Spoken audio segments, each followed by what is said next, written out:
Welcome, welcome. This is Kingdom of Yah, and this is the Living Word Bible. Today I'm just going to be trying to work on James. I've put in some work so far. We've done a reading of this and trying to do some breakdowns on everything I can and do some cross references as well. Some of them are stronger than others. I'm just kind of putting everything I can on there for right now.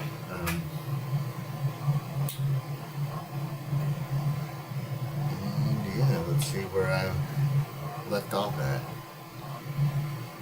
These are, maybe getting a little bit much off to the side. I'm trying not to put that much, but it happens. Let's see, let's make sure my Discord is running here.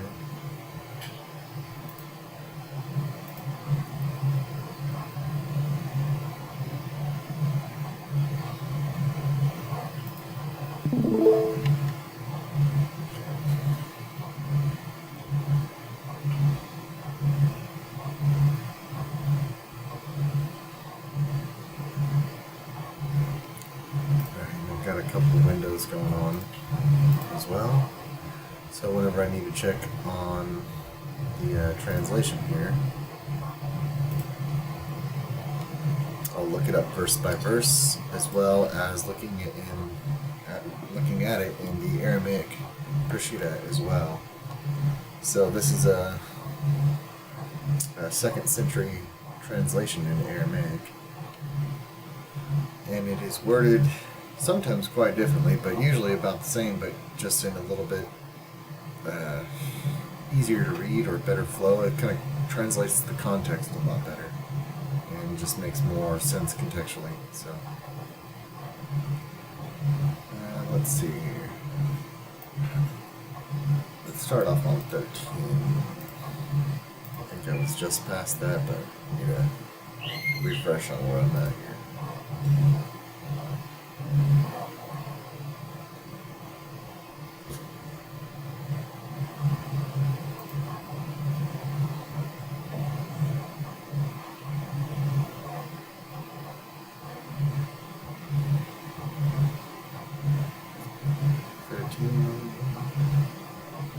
Let no one say that he is tempted.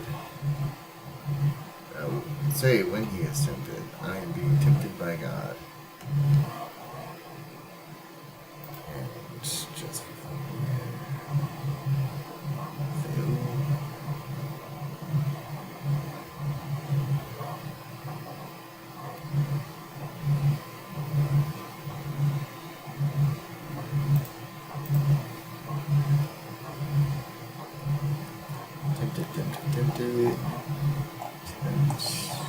Don't know if I've ever looked at this one before.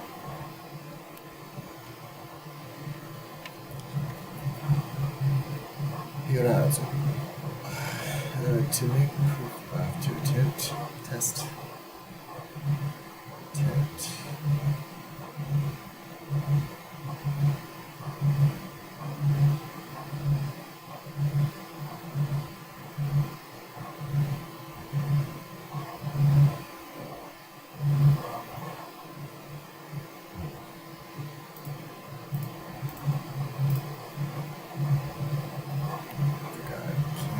Tempted by evil. Is there a word for evil?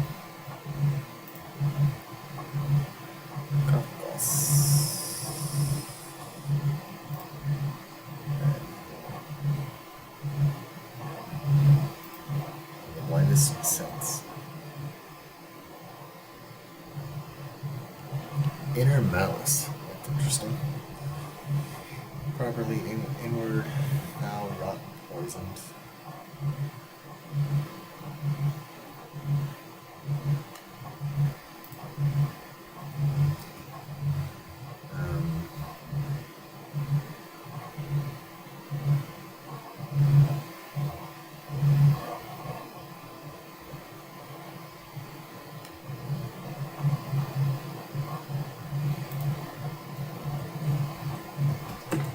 So basically rotten then, huh?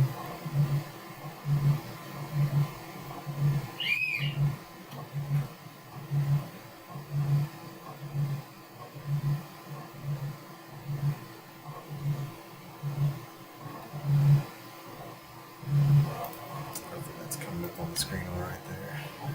Let's see.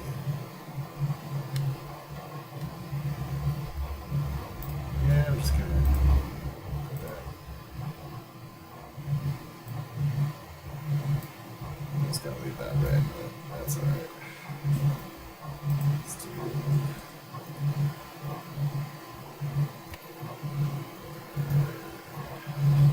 this.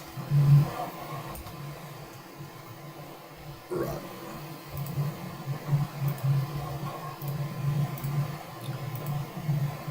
It's a little bit more than just evil. That's interesting. Or you cannot be tempted by inward malice like that. Nor does he tempt anyone. But each person is tempted when he is lured and enticed by his own desire, which is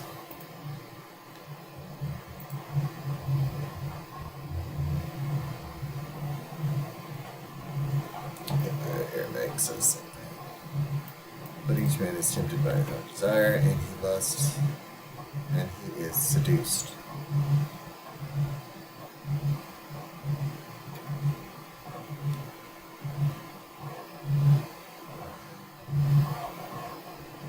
When he is lured and enticed by his own desire.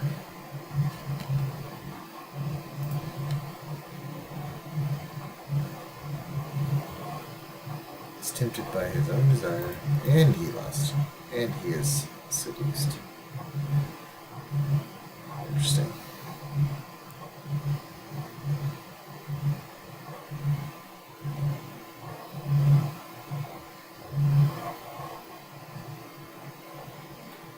I think that's closer.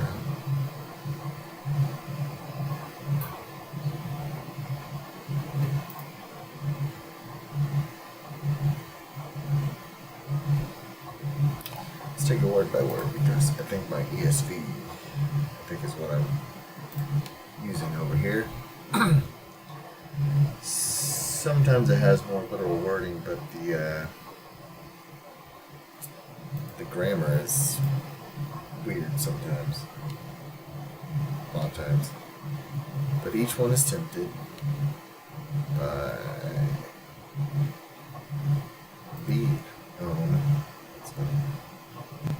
desires.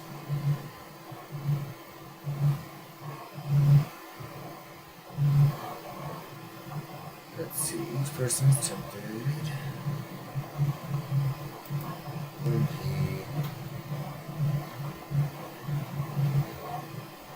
each one is tempted.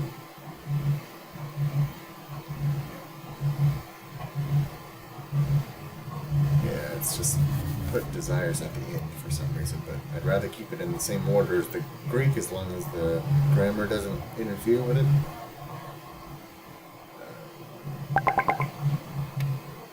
That way, doing this word for word type of study is a little easier as well, and try to keep it as close to the original as possible, with the exception of adjectives and some things that might be in reverse order. Is tempted by when?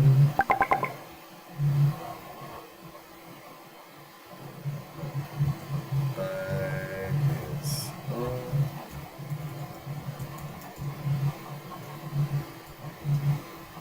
desire. By his own. Does it say evil desire?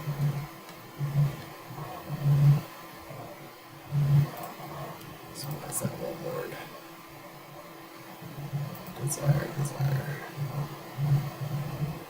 It's just desire. Passionate longing, lust. From... Come on, let's see. Okay. Same thing.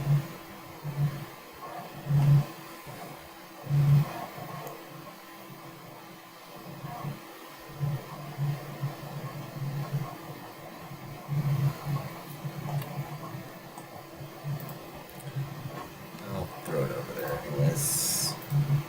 By his own desire.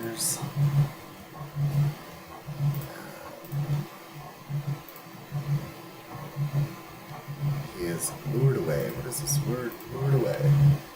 Carried away. Seems like that makes more sense. Drawn out. Pulled away. Literally, I draw out.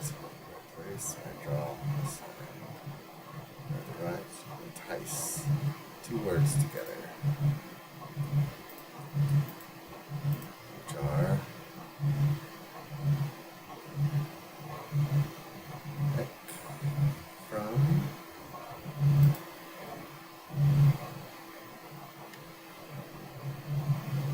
draw, drag, pull, pull from, unsheath. That's kind of cool.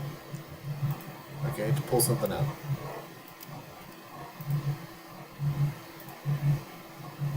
There we go. His own desires, he is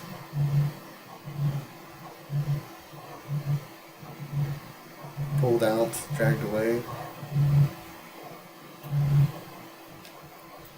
Is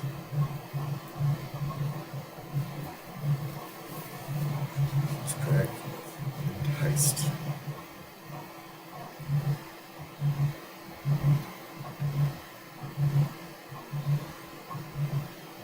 Then there's enticed out here.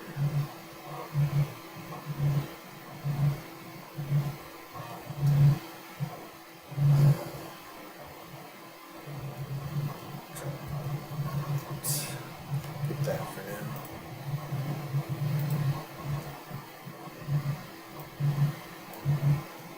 Drawn out, I think still works.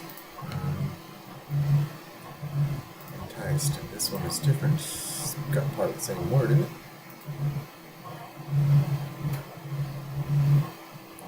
Lure, baited. Should I just say baited? Probably to bait a hook. Yeah, okay. To entice a victim. We still use it the same way, so if I can use the original root word and it still have the same meaning because we use the same type of idiom or the same type of metaphor or figurative speak, then I'll tend to lean towards that. That way you understand the root of it as well. Instead of using more proper words like entice. Yeah. Try to keep the English as low level of a language as possible. Simple. Keep the vocabulary down, let's say. ESV likes to use some better vocabulary sometimes, not as bad as some older English stuff, but this is an issue that we're facing with like Testament of the 12 Patriarchs because R.H. Charles and the Rutherford are both older kind of English. It's 100 and something years old by now, but they kind of used very high grammar and kind of makes it sound a little bit more poetic and what have you, instead of just kind of being straightforward. And some of the words there, I have to start looking up in dictionaries, and I was actually using this older English kind of dictionary from like 18 something to help with that.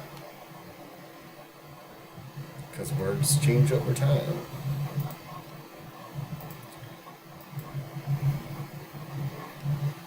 Which is why I like to try to dig to these roots to see if this was used figuratively and if we still use that same type of word figuratively today, and oftentimes we do have the same kind of concept.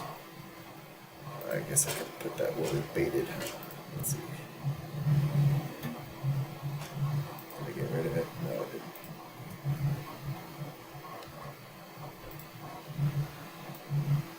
So these highlighted here are all hyperlinks to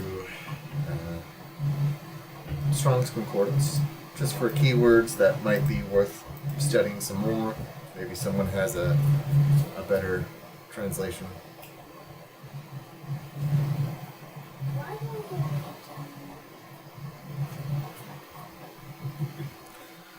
So I'm looking at my 3D printer there. and desire. So the same word, I assume. Just go to this again. Let's see, what are we on? Then desire will. Okay, this is what I like the Aramaic for. So let's see. My ESV, I think, is what I've got going on here. I usually had copied from the ESV, sometimes other versions. I think I've even used, man, what was it? The Easy Read Bible or something like that. I found a lot of that in Exodus, and I don't remember ever copying from that, but I'm taking it word by word anyways, so it ends up being its own translation after a while.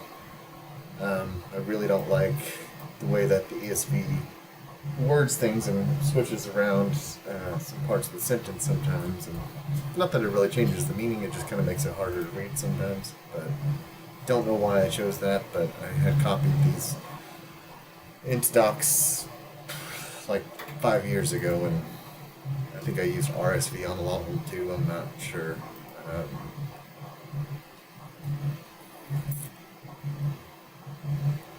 Let's see. Then desire, when it has conceived, needs some commas, right?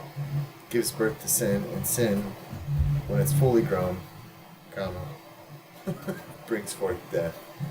So kind of just don't really care how it's worded there. But then we have, where'd you go? Aramaic. And this desire becomes pregnant and gives birth to sin, and sin, when it has matured, gives birth to death. It just seems, again, a lot better worded. I think I'm just going to steal that one because that's just too clean and easy.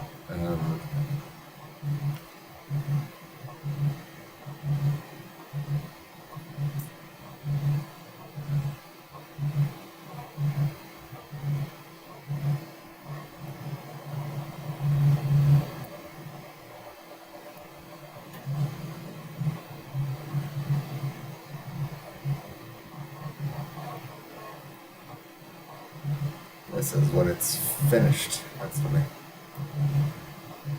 and that may be a term, 400 years ago for it being fully grown, but this is why I don't recommend King James today, at least for those not really understanding how English has changed, and to not only look at that if you're really dead set on King James. So let's see. I just forgot you can't see, but yeah, King James says when it's finished instead of becomes fully grown or matured, something like that. I like the matured thing. Kind of makes. Oh, there we go, fully matured.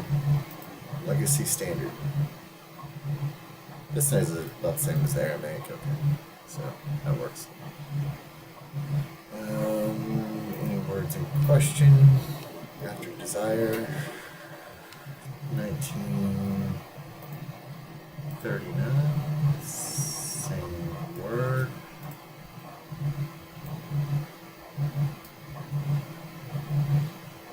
This desire is conceived.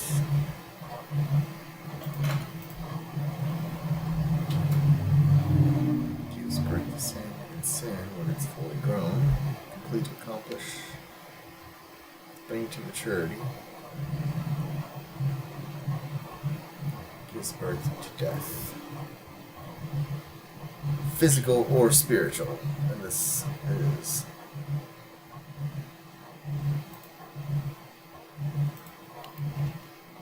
I would put sorry, I can't see here.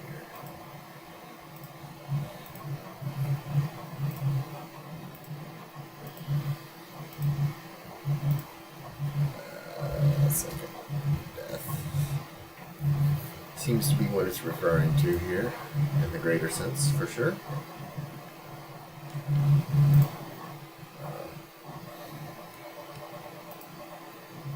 16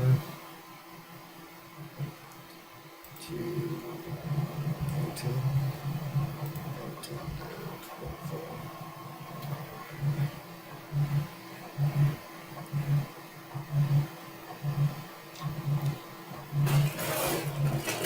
And let's see what that goes to. 16. Don't be deceived, my dear brothers.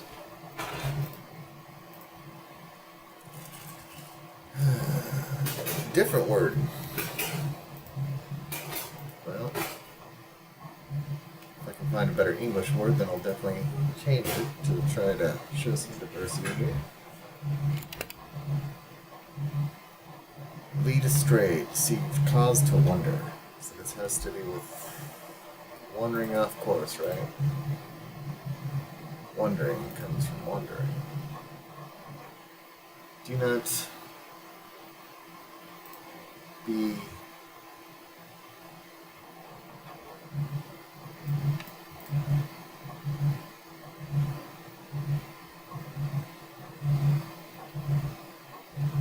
I would say, do not be led astray, and then I'll reference the word here.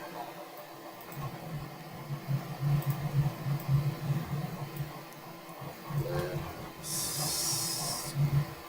astray, and I will put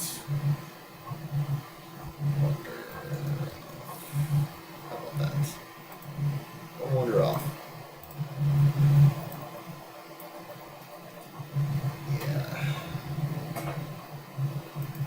Brothers, every good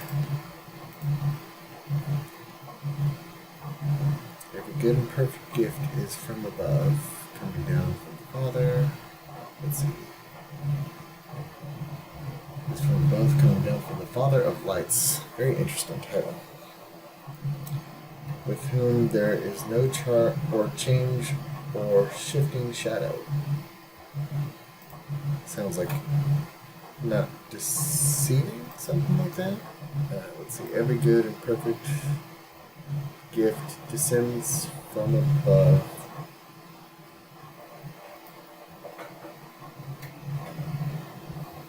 From the Father of lights, whom there is no charge or shadow of variation.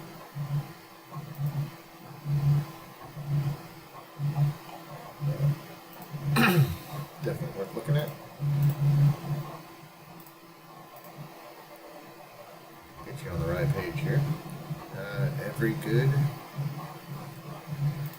Let's see. Giving. Every active giving. Well, that's different. See, if we use these words just like good, then we're going to miss out on the fact that this is not just something good that's happening, it's a gift that's being given, something like this. Every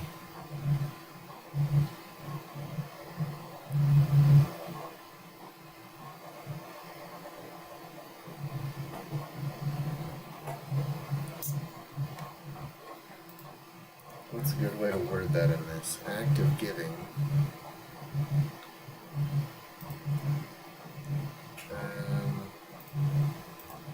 Donation sounds funny, but does work. I'm just going to put that for now. Donation. Spell that right? Okay. Every donation and, okay, perfect, complete. Let's get that.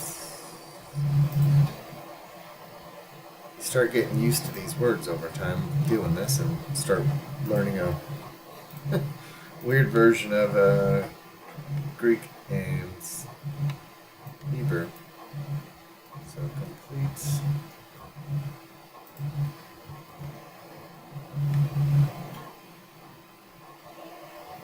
And then that's probably where they got the word gift from, right? Yeah, that's actually on there. Perfect gift. Any relation?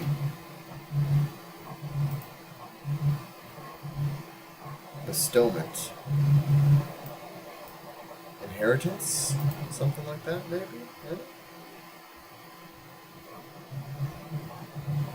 Yeah. Bestowment works. Yeah. Gift bestowed upon, right?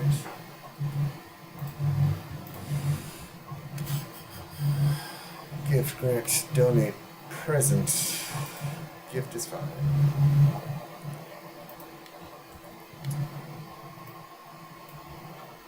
But just for the sake of clarity here, I'm going to tell myself that I've looked these things up before.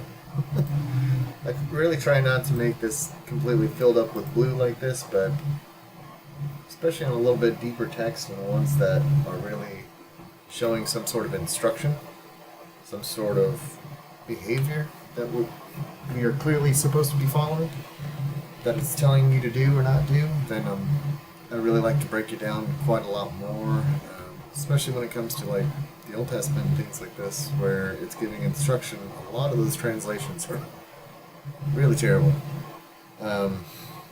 really far away from the word or even the root word, but just any translation of the word sometimes, and there's a lot of bias, especially when it comes to the instruction part. Like the stories and stuff like this seem to be pretty straightforward.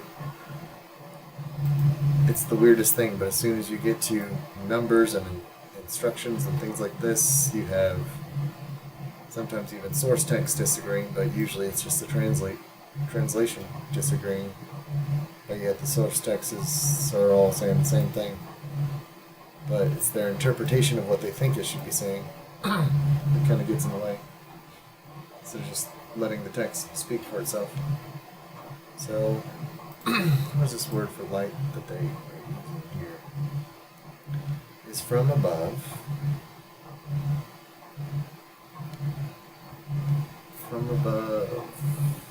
Coming down from the Father. Yes.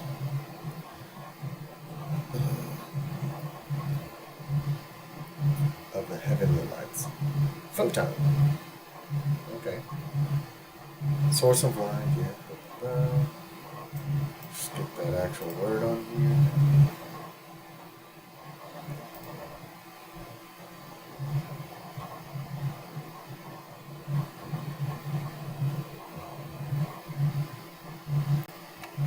Force. Does it sound like force?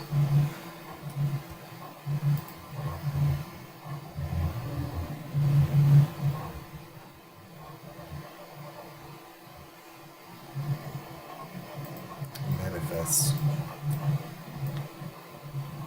That's the Greek's word for the Urim, or lights, the manifestations. Yeah. Radiation, I suppose.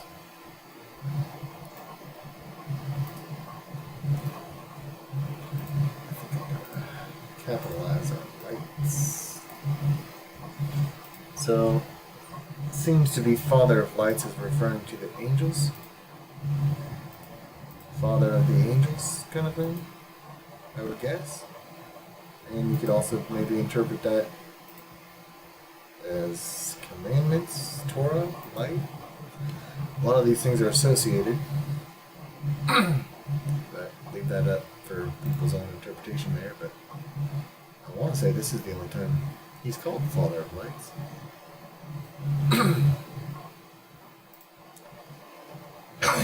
Excuse me. Let me see. James, where are we at? James 1:17.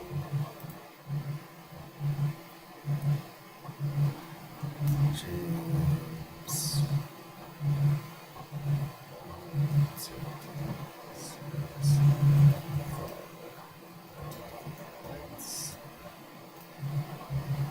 Let's see if I can look this up real quick. And yeah, I'm just using ChatGPT here. James says, Father of Lights, does this, or is this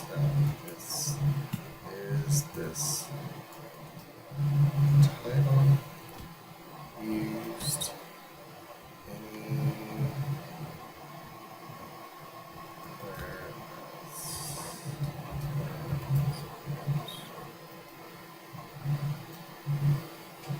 I don't think so. It's unique. I will not use anywhere else. I figured.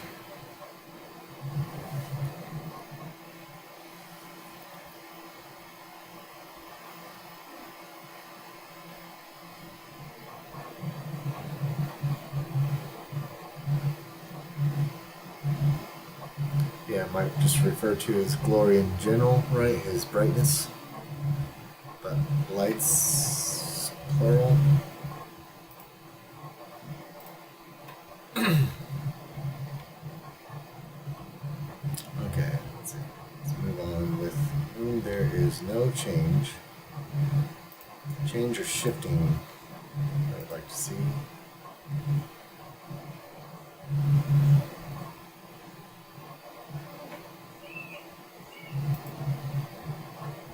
Mutation.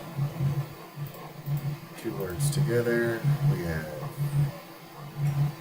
side of, beside, change.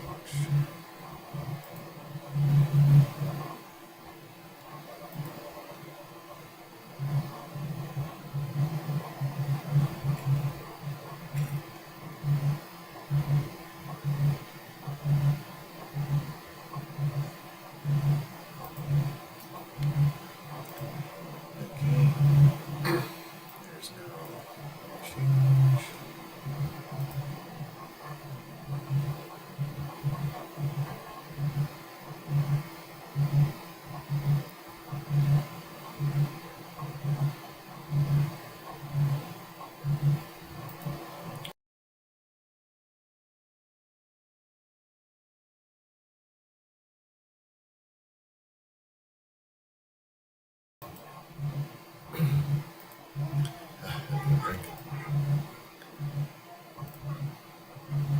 Or shifting shadow.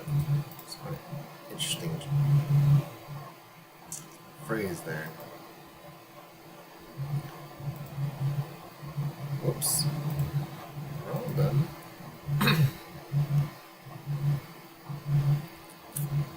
Is that a similar word? No.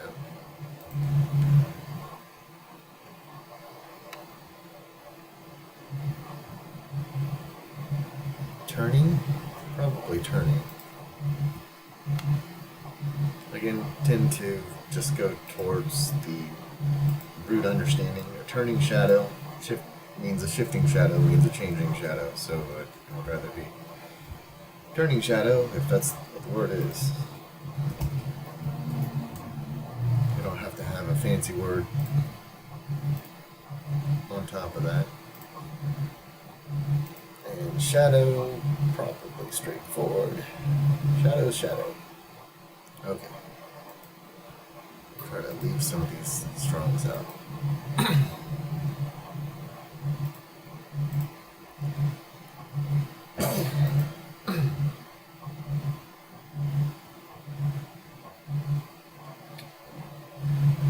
Of his own he brought us forth by the word of truth, that we should be a kind of first fruits or firstborn. That's generally what that would mean, of his creatures. So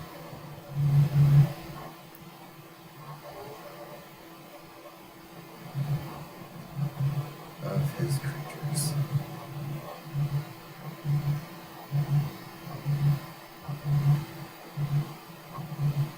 Forth by the word of truth. So don't think this is talking about creation.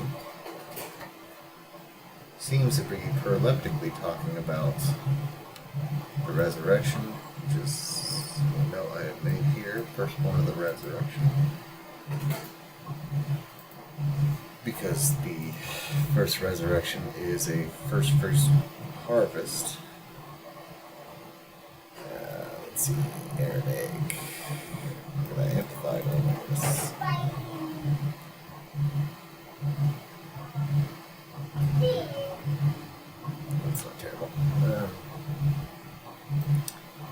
was pleased and gave birth to us by the word of truth, that we would be the first fruits of his creation. Kind of like that. Doesn't say he was pleased anywhere else, right?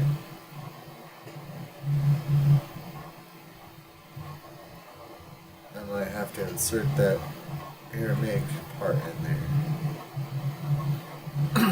Instead of just he chose to give birth, yeah, of his own will, I assume, having willed it. Yeah, it's implied. Own will and the exercise. Yeah, it's a lot less personal than the Aramaic. So I'm just gonna jam that over here real quick.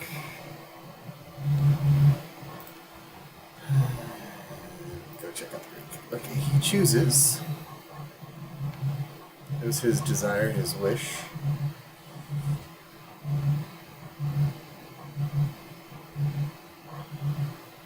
He chose is better wording.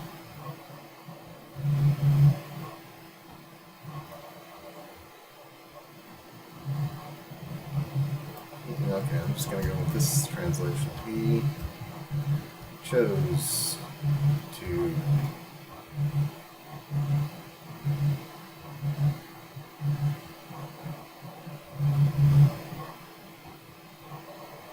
give birth to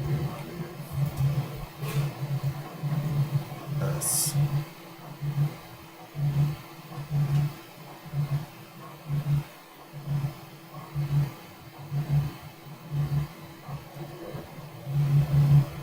Give birth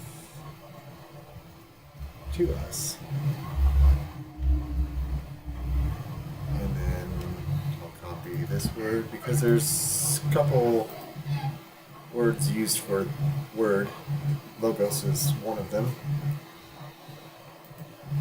And yes, people like to associate word with Christ, which this could definitely apply, but either way, his message, his instructions of truth, it all works. So once you start splitting hairs and saying, no, this has to be this has to be this, then you're going to get off. But, so, but I'll copy this over.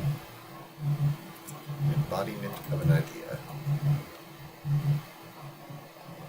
Lego. It's fine. No, it probably doesn't say Lego. Oh, yeah, it does. Just say.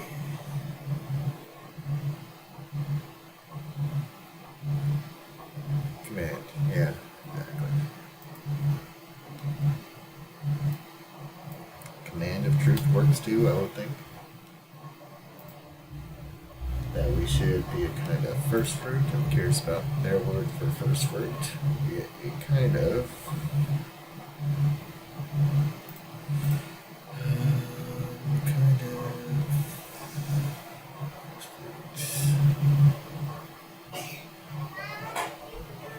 apple. Wasn't something else a combination of that?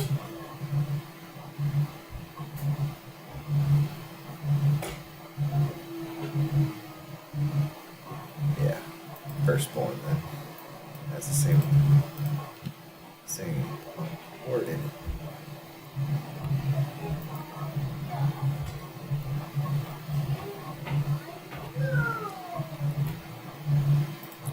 Sometimes it's just better to look at the words it comes from instead of the word itself, because sometimes I'll have more of a figurative translation of the word instead of showing you what it literally means. This is definitely a big issue when it comes to the Hebrew lexicon, or not lexicon, but the Strong's Concordance, whereas I'll use the lexicon to kind of help look underneath the modern meaning or the meaning of the word, or more so how it's used, but more so where it comes from.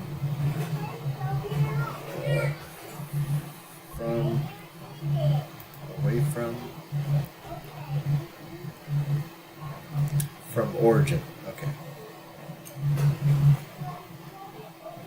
firstborn from origin. This is when we look at these words, and you'll see how I kind of just vaguely look at it to understand the concept behind first piece. However,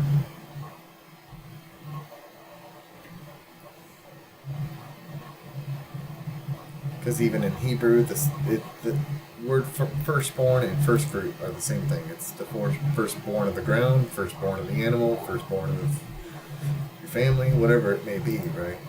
It's still the same thing.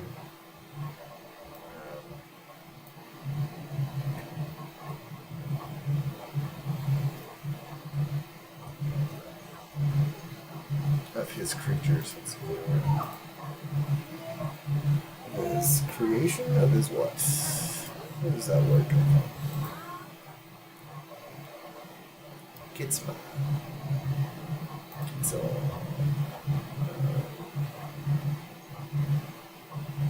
product, created thing.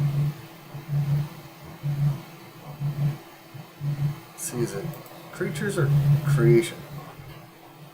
To build, create.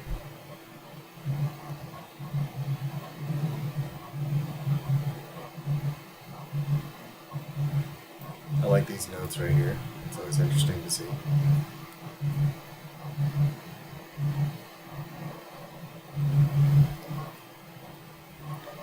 Figuratively found.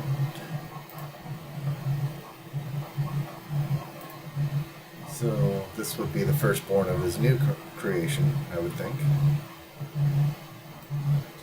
The first collection, because Yeshua is going to be the firstborn of the first resurrection, kind of thing. So you have 3 resurrections. You have Yeshua, which is only one, and then you have the first, which is supposed to be the best and the smallest part, and then you have the grander one. Hello, hello. Hello, hello.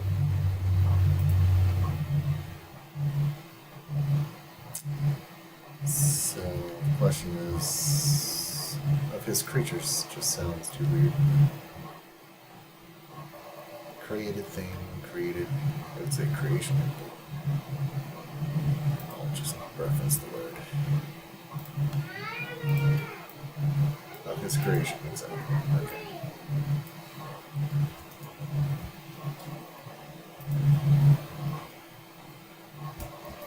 Now what chunk I want to take out of this? He was pleased.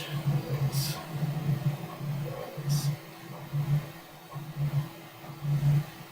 That's what you're doing exactly. I'm going through James right now. Going through word by word to break down. So we had recently read through James and just saw that it was, very enlightening. Let's say it's very powerful. Pretty straightforward though on what it talks about, and it seems to reference a lot of things. And oddly enough, Testament of the 12 Patriarchs, there's a lot of references to James, or James references that, it seems like. At least he's saying the same message that are in the Testament of 12 Patriarchs, like 3 times at least so far, but I've got one down here, and then some vague references on what have you. So I'm trying to pull up any kind of cross-reference to specific ideas, phrases, words, whatever it may be. And then go through and try to fix up the translation, because I think I had originally copied this over from the ESV and it's just kind of terrible sometimes. So trying to make it a little bit more readable and look behind the words and see what, where does that root come from, what's the kind of deeper meaning of that word. So for example, I changed this to turning shadow instead of shifting shadow or changing shadow, because the word here is literally just turning. And you think of like a sundial kind of thing, and the shadow turns, right? So. Okay, so you're just copying it from the translation. Right. Yeah, so I'm looking at the Greek and seeing if, because a lot of the times, in both Greek and Hebrew, like the root word itself, like we'll sometimes use like a figurative use of that word, um, and it's the same way that we use in English today, which is kind of funny. But oftentimes they'll try to find a fancier or more specific English word to use for the translation, so they'll translate the concept and not the word itself, which most of the time is fine, but sometimes it just gives it a little bit more rich of a translation whenever you can actually use the root itself, especially when it still applies to the same meaning. So might as well use the root, right? So that's kind of what I'm trying to do with this is take it back. Sorry? It's just interesting. I want to get your opinion on something. Yeah. So, I want to start getting more into like original Hebrew because I heard that there's like different types like pictographic and paleo language, and I'm like, I want to know the difference between that and just modern day Hebrew.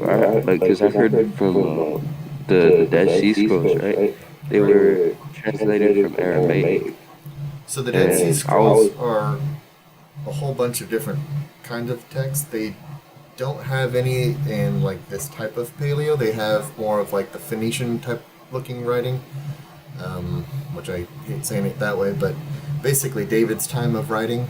They have a few of those. A lot of it is in more Aramaic type Hebrew and also Aramaic. So they're two different dialects. Usually it's the same. It's like 90% the same language, right? But sometimes just a little bit different pronunciation or different usage of certain words and phrases. But like they say shalom differently or something like this, right? But it's very close. And this like they'll say shalom or something like that. What's that? Like they'll say shalom. Yeah, there you go. There you go. Yeah, that's exactly it.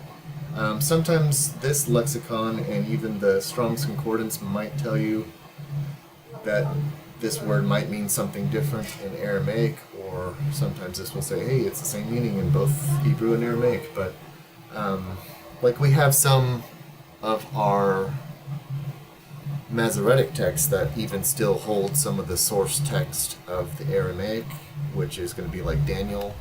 Sometimes, what was it? I want to say Jeremiah or something like this had just like one sentence in Aramaic for some reason, right?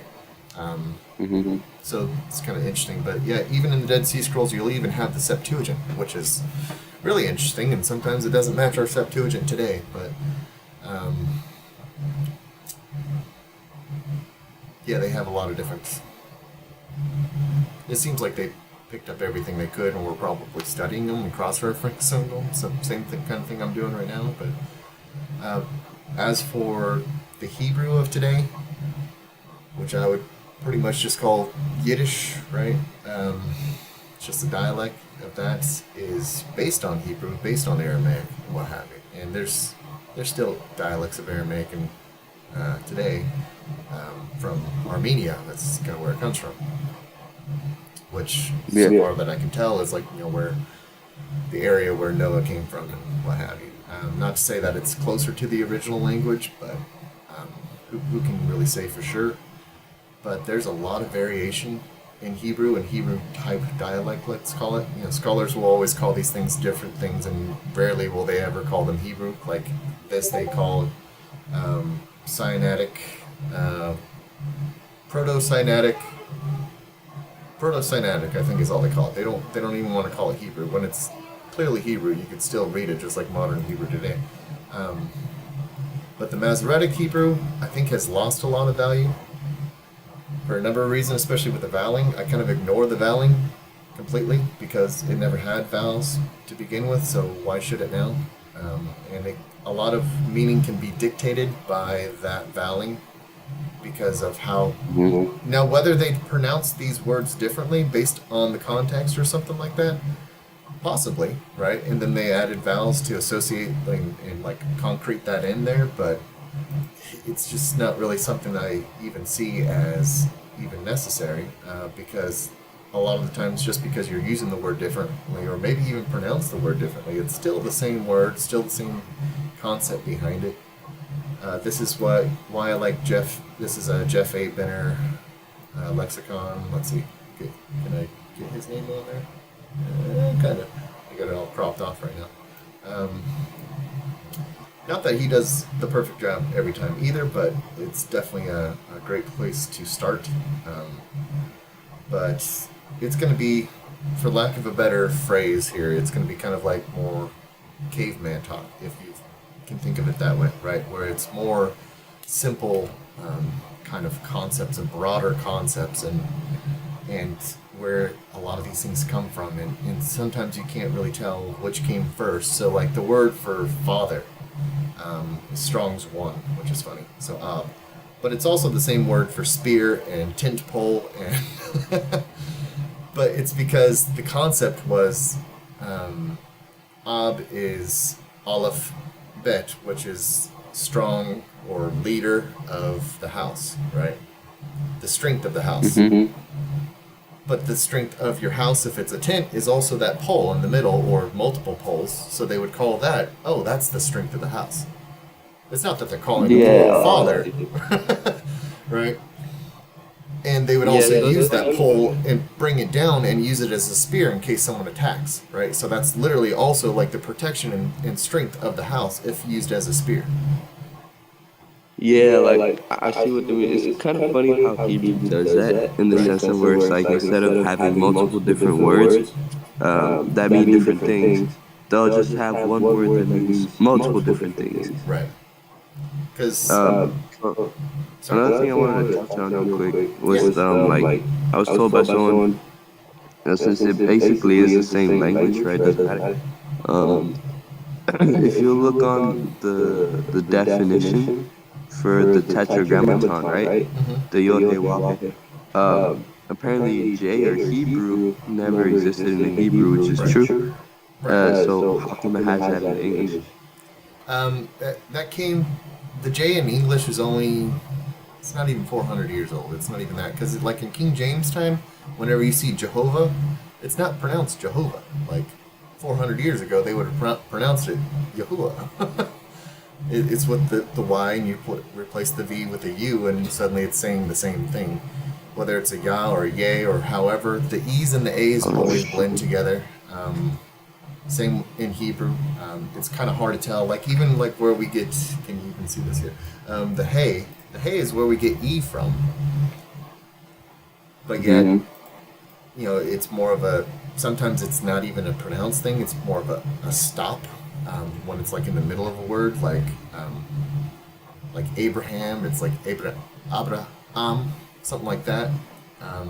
This is something that we'll notice from the Greek, because the Greek translation will try to transliterate it the best it can, and it's a pretty close language, but sometimes it pronounces things a little differently. But we can kind of see roughly, at least in the Septuagint time, if the spelling is still the same today, that they didn't put like a H sound or an E sound or anything right there. It was just, they would just have a pause, right? So it was kind of strange. But that's where we get our Latin E today. And the Aleph is the A, but yet sometimes the Aleph is pronounced like an E. It's more of an A or an E or A, something like that, right? So how come like if you've seen King James, right? There's, or at least my King James Bible, it's always either God or the Lord, and I wonder why that is. I don't know why. They only use Jehovah or Yahuwah one time, and I don't know why. I cannot figure out why. I don't know from any evidence, like written evidence, like why they chose to do that. I can guess because that would be, if they were taking, they seem like they took a lot of concepts from Judaism, basically, right? And their concept is you don't pronounce, you know, the name. But also what's funny about that is the Greek is the same way. So the Greek does not ever transliterate, not even once, the word Yahuwah. It always says Kyrios, which is Lord. Yeah, like the reason I heard that like this particularly comes from Wendy's server. It's that like they wanted to like deceive the whole world, so they just you know, like replace the creator's name and apparently Lord means Baal. And Yeah. I mean, I've heard like that's literally different the meanings word. of it. Let's see if I can make a better screen for this for a second. Sorry, go ahead and keep talking. But I'm trying to fix this. I've heard, and this comes from like the Orthodox Christian server that apparently, uh, Lord doesn't mean. I forget what exactly what he told me, but basically like, Lord doesn't mean Baal. Um, and another thing too is like why Jesus, you know, because if it was the original Hebrew name Yahusha, uh, then why Jesus? And then why Right. did they ever change it?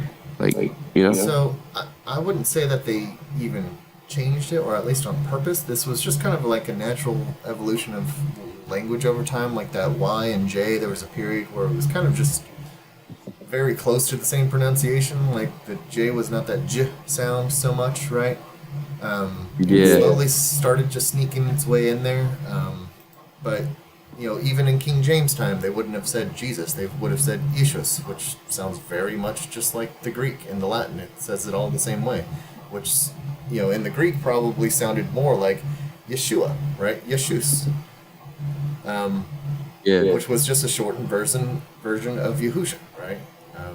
So it's just like my name is actually oddly enough Joshua, right? But I go by Josh. It's the same thing.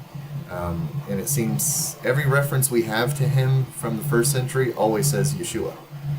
Even Judaism today still calls him Yeshua. And in other translations I've seen, like even in my wife's Thai, she's from Thailand and she's got a Thai Bible, and it also says Yeshua. It doesn't say Yahusha, and I know people get real hung up on that, like you said in Wendy's server, which for some reason I'm not a part of anymore. I just noticed yesterday.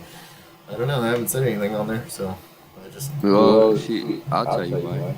She said that, like you were gathering information to write a book and that you were poaching people from her server I still and don't that know you what that said means. apparently you're just taking people from her server. And apparently that, like you said that, it's okay to use the false name instead of the true ones.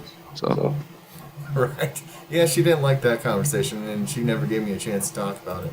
No, what I had told her is I said, well, actually, Dingus had told me to like write something out, kind of like a presentation sort of thing, and then present it to her. I'm like, oh, okay, yeah, sure. And then I did that, and I sent it to Dingus at least, and he's on my server, and he hadn't said anything to me. I don't know, but I haven't stolen anybody from her server. I don't know why, if you're on a server, like you can't be on any other one or something.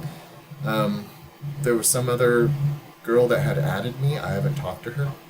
I know she's younger, so I'm not going to talk to her, but that was it. And otherwise, it's just you and Dingus that have come over to my server at all, and I have no idea what she would be talking about, but I think she's highly paranoid, and she has some issues to work out for sure, and she's kind of pushing a lot of hate right now, and this is oddly enough what James is about. Whoops, I need to turn that one off here. and like me, like she shuts stuff down very quickly, right? Um, she'll say stuff like, "Oh, like." Matter of fact, she posted this last night. She was like, "We don't mix with darkness." Like, if you, because I told her, um, I just went to go hear him out. Like, I wasn't necessarily like gonna talk to him or anything, right? And now that I have, like, I'm still hearing you out per se, right? Right. I'm not, like, until I do my own research, I'm not convinced of anything, Right. respectfully. So Definitely. she said that, like, if you were just there to hear him out, like, you don't belong on the server. We don't mix with darkness. And I'm like, darkness, huh? okay, whatever. Like, and the thing is too, like, if no one ever gets poached from anything, if people choose to leave, then that's on them. Like, how you Right. exactly Yeah, get I've, poached? I've never heard that term before used for Discord. So, again, that sounds like more of a paranoia kind of thing to me. It's like, why are you so guarded and worried about what people might learn or think, or they can't have their own thought or opinion, or what? And it's like not only that, like if someone can't make the decision to stay on the server for themselves, then like obviously they were never meant to be there in the first place. Right. I didn't feel very comfortable being there, for one. I mean, all the stuff that she posts and stuff like this, but she's usually just having conversations with herself, because it doesn't seem like a lot of people are posting on there. It doesn't seem very fruitful to me. Let's put it. Not that any of the other servers I'm part of are the most talkative either, but they're a lot more loving, at least, but for the most part. So that's, yeah, I don't know. I don't have any kind of, like, you see my server, it's pretty much just me talking. And it's just me posting whatever I'm doing. And lately we've had a couple big meetings, especially about the calendar and stuff like this, and it's been very, very great, very fruitful. I do not allow for people like arguing and stuff like that, but I've learned how to kind of be the peacemaker and just settle things down and kind of like, wait, let's look at it from both of our perspectives. Let's meet somewhere here in the middle. Let's stand in each other's shoes, sort of thing, and move on. Right? Have some get rid of that hate kind of thing. Which is exactly what was so funny. So we were kind of told to read James because, for this very reason, it's talking about all the discord, ironically, that's happening on Discord, but everywhere among, call it Toro community or whatever, right? There's so much hatred in Discord, and the thing that it talks about in there, and even in the Testament of Gad that I had referenced right there, it talks about the spirit of hatred and what it does, and how it will hate those who do righteousness, kind of thing, right? And if we're not even focused on our works, on what we're doing, if we're not going out there and helping people and this and that's not even part of our conversation, and we're just worried about the semantics of what words we're using and what we're believing, and being offended that someone else believes something different than us or something like this, I don't know. It's not loving. I would not say it's not righteousness, right? It's not the Father's behavior. It's not what He intends. Yeah. She gets her sources from she has her sources as PDFs, and they talk about how apparently Lord means Baal and Jesus means Hail. Oh, that's Jesus. Yeah. I was So gonna look that up for you too. Well, not that one. Let's see if I can find it. I'm not gonna find it like that. Let's try it. Lord. Not that one. Not that one. I'll have to. Oh wait, did I get it? No, that's a different one. What's up, bud? Not that one. So there's some funny stuff about that word, and something that I would clearly not be able to tell her. She's pretty dead set on her ways, it seems like.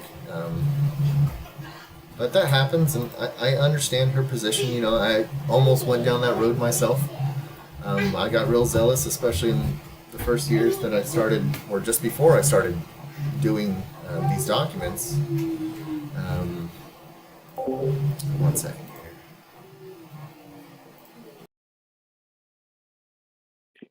yeah, so I was gonna ask, do you go by a Christian, or title? Or... No, I don't. Depends on the crowd I'm in. If I'm in a Christian crowd and I know it's going to be offensive for them to say I'm not Christian, then I'm like, oh yeah, I'm Christian, but probably not how you think. In the simplest of terms, like Christ is at least my goal, right? But let's see if I can find this word here. Let me just look it up because I'm not finding it. Yeah. So yeah, I couldn't understand her thing, because they were even trying to say El or Elohim or something like this is a Canaanite god. I'm like, I've heard archaeologists say this, but they also don't know who God is. So, but it's just a general term. Even the word God, it's even used for people. It's used for all sorts of things. It's just means king, more so like high king. So you have Lord, Melech, Moloch, same thing, and Baal. And Baal is also translated as husband many times. Um, Oh, interesting. yeah, so it just means Lord. So basically, husband, the word for husband is Lord, right? So it's Lord over your wife, right? Someone who's higher above. That's all it means, right? Now, if someone who is higher above you is this false deity, is this demon, is this whatever, is this dead king, then okay, then that's idolatry, right? But it doesn't mean that that word is a false god, right? It's just their title of it, right? So it's like, which is why they use the word Molech, which is king. It's just the regular word Molech. It's just Melech, but modern Hebrew uses different vowels to try to pronounce it differently to try to make a distinction between the two, but it's the same word. And let me look it up over here. I'm getting distracted. Did I get it? No, hold on. Oh, come on. Let me look up another word. So for example, let me put this on screen here. This is going to be your false god. It's the capital B one. Batmos, whatever. Let's see if I can find it by scrolling through here. Maybe not.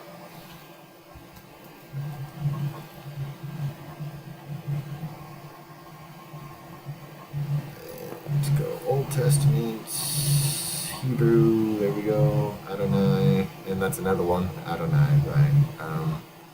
Which is my Lord. Oh yeah, are you familiar with Truth Unedited? Is that a channel or something? Yeah, YouTube channel. Not by title at least. Not too Oh, sure. because the guy goes over like a lot of similar topics as well. There we go. So here's this one. I don't know why they made the strongest number so far away, which is probably why it's not on here. He makes a okay, so that's the wrong number. 1 second. Keep going. There it is. Master rule. So it's someone who is watching. So who has control. He's in watching the shepherd, right? Like a shepherd who watches, someone who's in control, right? Which binds the master to the servant. There you go. However, that's kind of how I'm roughly translated by looking at it.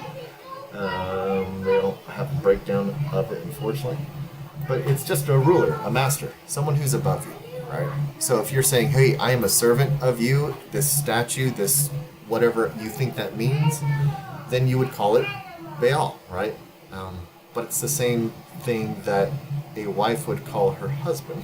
So is she calling him a false god every time? But that's the kind of reasoning that I was seeing from her on that channel. So and there's no reasoning with people who are being unreasonable, right? Yeah. So yeah, like I was gonna say, it just reminds me of Hebrew, like you know how Hebrew has just one word that means multiple different things. Yeah.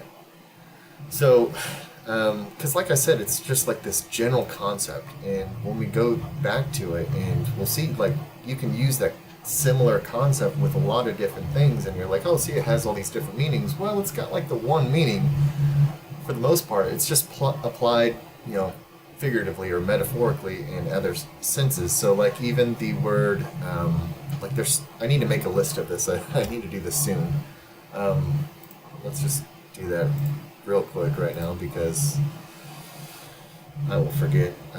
So I had put it here in the encyclopedia. So I've got etymology. And this is the reason I'm doing this as well. To put my own stuff on here. So I'm going to put snake because there are so many words for snake. And a lot of them, so like one of them, which is actually a name for Satan as well, is two of these words that we found. One of them means the thing that goes out of your mouth, right? Like the thing that goes out, not specifically mouth, but the thing that goes out and it's referring to a snake that has its tongue coming out. So it's talking about the action of what they're seeing, and they're like, "Oh, hey, that's the animal that has the thing that comes out." But that's also used for other things that have stuff that comes out, right? I forget what I want to say, like even animals go in the bathroom or something like that. I could be wrong, but basically just refers to the tongue by what the tongue was doing. And then there's another word that's for open, like an open mouth, like a snake would open its mouth at you, which could also be used as hissing, something that would open its mouth. But it's talking about the action, and they don't really have a title for the animal. It's just, what does it look like the animal's doing, right? Is what they're referring to.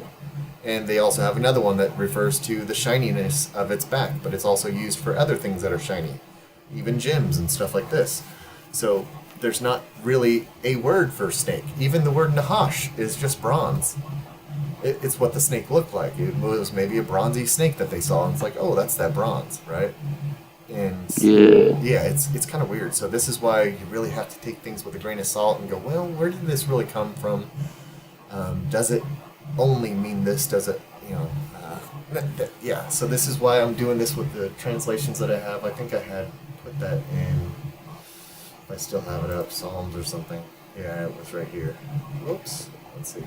Yeah, because apparently, I mean, what I get from this is like context is extremely important because I remember it says like caveman talk, right? So it's kind of like they didn't have like very specific way of articulating things as we do now in English, Right. or another language, right? So it kind of makes sense as to like why you have to be very careful and like seeing what you read because it's very easily it's very easy to misunderstand what they're saying. Right. It really is. And that's why I'm kind of working on this and seeing like, okay, even if I can't seem to like see that it's only like one understanding, I'll put the layers of understanding on there the best I can, or try to make a note of it somewhere, sometimes off to the side, kind of like in James, like some of these words were just, there's no single English word that covered all of it, right? So I'm like, okay, I'll just leave the breakdown here, and you can kind of figure out what it's trying to say by understanding what the word means or where it came from. That way you can make your own interpretation based off of kind of an educated, oops, I guess you can't see what I'm doing here, an educated understanding kind of thing, right? So that's the hope, that's the goal. Let's see where I was in Psalms here. So yeah, like this word adder, which is also basilisk in Greek, which is actually baskalisos or something like that in Greek, which King James surprisingly didn't use cockatrice right here, but the Aramaic did. Now the same thing that it's referring to is also in Isaiah, which the Aramaic will just say dragon with a capital D. The Greek will say basilisk, and King James says cockatrice. And then the Hebrew word was just the tongue thing. So it's referring to this beast or monster, and it's kind of personifying evil or Satan as this monster or as the snake or something like this, right? By the context, it seems to be what it's talking about. And this is why we can't be too laser focused on these words, especially in English. The ones that are used in English are just, because we're so used to English being like this like legalistic kind of language, which is why it's used in law in all kinds of countries today, and also probably why it's excelled with online use, because it's very specific, especially with a broader vocabulary. But they just didn't have that kind of vocabulary there, and it wasn't always necessary. But between these different translations, even understanding what the English was using can kind of help you find somewhere in the middle and understand this broader understanding of what this word could be used for and what it's being used for in context here. So I was going to have a little, summary breakdown right here, which I'll add that here in a little while. But so this whole general understanding seems like it's talking about, I assume, the first beast of Revelation and then Satan himself, which it seems like it's kind of hard to understand that, but until you read it all and have some other references, it makes it kind of difficult. If you're just sitting here reading English, you're like, hey, what's this about a lion and a snake and and a dragon. You're like, what does this have to do with each other? Well, even the word lion is not lion, it's roar. It's what the lion does. The young lion is not a young lion, it just means to cover. So it's a cub. So the lion would cover the cub, right? So the lion cubs kind of stay underneath mama lion there, right? And they're usually in a den, so they're covered, right? So those animals that are always covered, that's what it's referring to. And it also means town, because the town would be covered by the fortress, by the kingdom, right? It would be covered. It also means atone, which also means cover, right? So understanding that, you're like, wait, hold on, what if this is actually just saying covered, or the covered one? So the one covered by the dragon would be the first beast, right? The Antichrist would be, under his cover, under his authority. Is kind of roughly the way I had kind of understood this, especially with that basilisk word being, being referred to as Satan kind of thing in another passage, and then it also just says dragon, which I thought was interesting.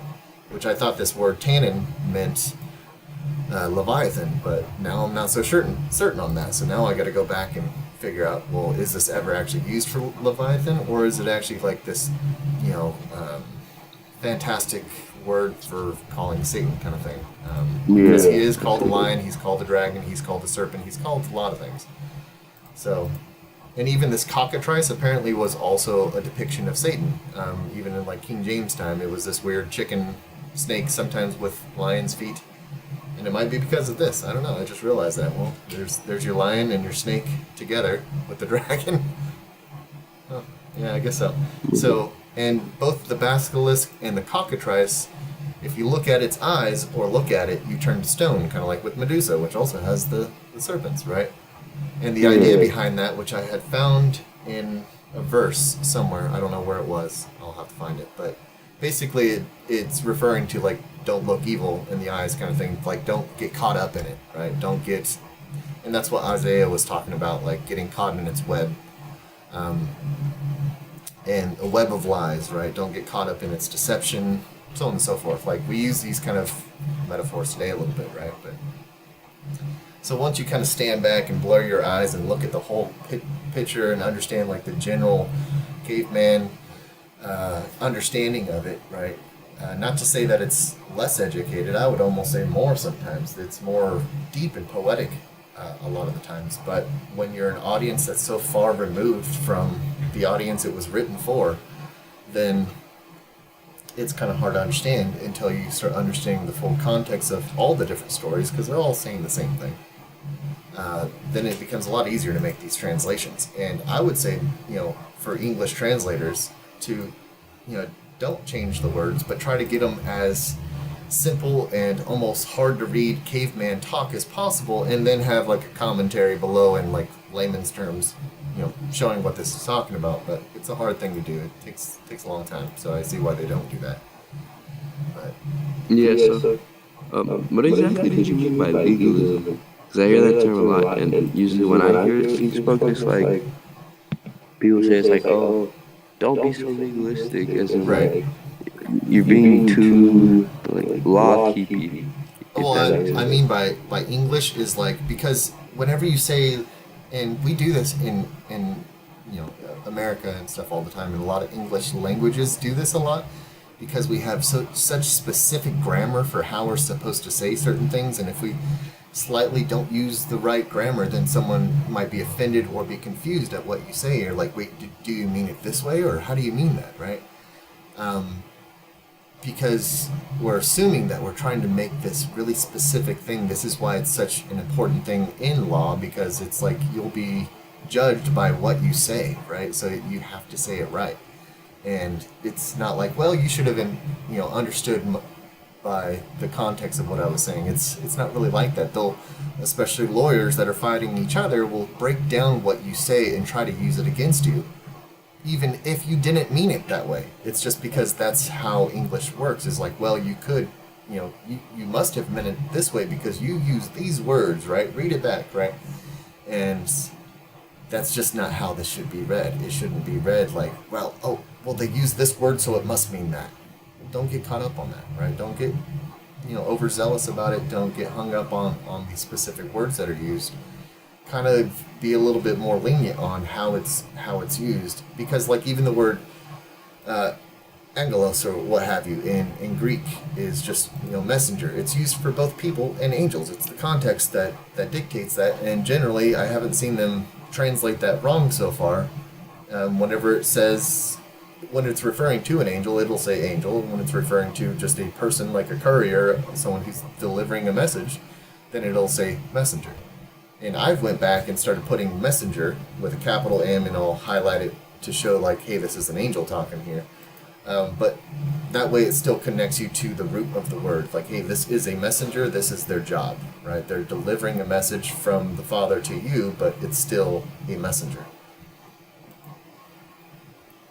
Yeah, I guess. Well, hey, listen, I gotta go. Yeah, no worries. But thank you for sharing with me. I'd love to talk some more. Yeah, for sure. Anytime. Yeah, right then. I'll see you. See ya.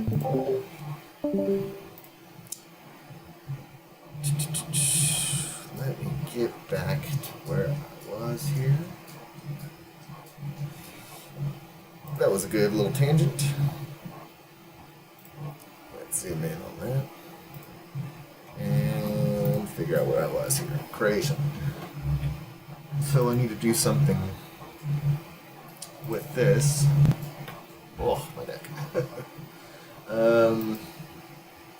He chose to give birth to us. He was pleased. I'm just going to use pleased right there and then say AP for Aramaic Prashida. Yeah. However you'd like to say that, pleased. Pleased. Hello. Pleased.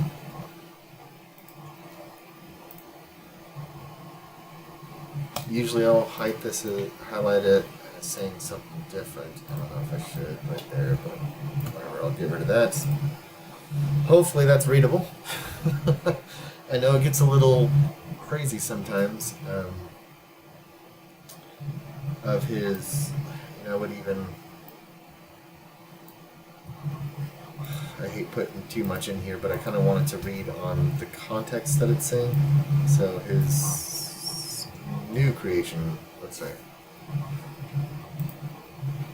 it seems to be like that it's talking about the resurrection. I mean, that's what all the prophets and even the apostles are all talking about, is the resurrection. It's always the talk of the town. It should be. So this is the gospel of the kingdom, right? Part of it. Know this, my beloved brothers. Let's look next page. Let's see. Okay, Aramaic says something a little different again. Know this, my beloved brothers. Let every person be quick to hear and slow to speak. This is kind of like, yeah, more of what we're talking about is. It's kind of a hard thing to do, especially, I mean, it was even a hard thing for me to do at first, even though I'm kind of a quieter person, I'm definitely not the first one to say something, but, especially when you're online, you might like, well, yeah, you don't know this, you don't know that, even though you just learned it, right?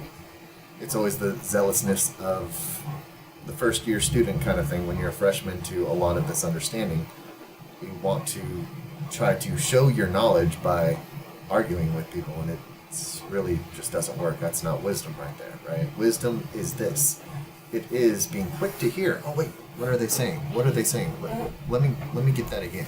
I want to write down what you're saying. It's different than what I've heard before. Don't be offended that someone disagrees with you, that they don't have your understanding. What if they had a better understanding? Especially someone who's been doing this for, let's say, 10, 20, 30 years. And there's still a chance that you might have a better understanding of that specific thing than them, and then figure out a way to show them and compare in a healthy way. Or find a way to really do your homework and compare, which is what I'm trying to do here, is which applies to the context and the whole story better, right? Which fits better. Which has the most issues? Does one side even have an issue or not? Something like this, right? And take your time to marinate on it and decide what this means. And as soon as you start deciding, oh, well, I believe that one. It's really hard to change. It's really hard to learn. And we're supposed to be disciples. We're supposed to be students forever, right? So this is the difference between a student and a disciple. A student learns something for a short while for themselves, whereas a disciple learns from their master forever, to be like their master, right? Forever. It doesn't stop, right? Because the master might learn something or reveal something more, whatever it may be. And you're always going to continue to learn to do what they do and understand how they understand. And if our goal is to understand how Christ himself understood, or how the apostles understood, or how the Father understands himself, it might feel like a very unreachable goal, but I think I figured out a way to get us pretty close, in a lot more accelerated way here, in a lot more peaceful way is the biggest thing. I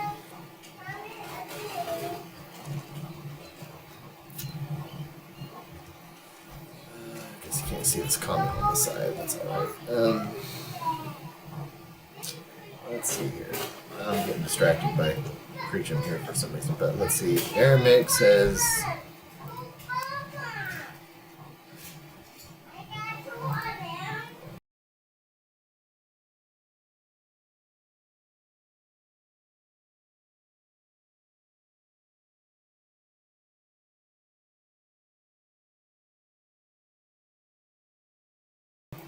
Sorry, kids are being loud.